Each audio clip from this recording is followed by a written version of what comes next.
Isness is the death of your business. Every industry thinks it's different until someone stops believing the excuse. What I've found traveling the world is that every industry has a religion, every business has a story, and every leader has a favorite excuse dressed up as the truth.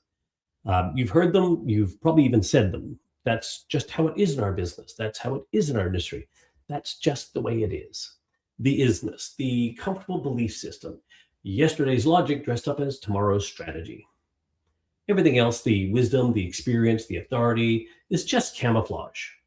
And it must end because you cannot evolve what you refuse to question. However, when you challenge the isness, you threaten someone's worldview.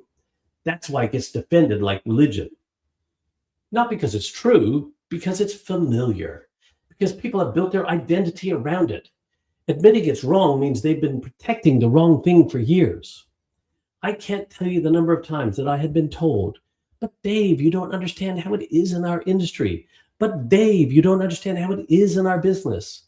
Ugh, different industries, different countries, same excuse. I'm sorry to tell you this, but your industry isn't special. Your business isn't the exception, and your excuses aren't facts. Every industry thinks it's different until someone else stops believing the excuse. Uber, Airbnb, Netflix, Tesla, I'm sure they all heard the same sentence. That's not how it works in this industry.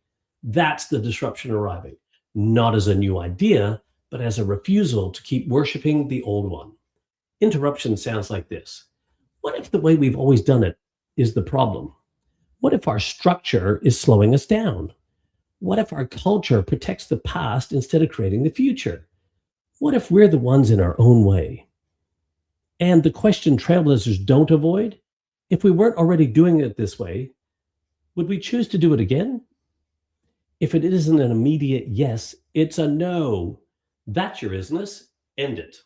The isness ends here because business as usual is dead.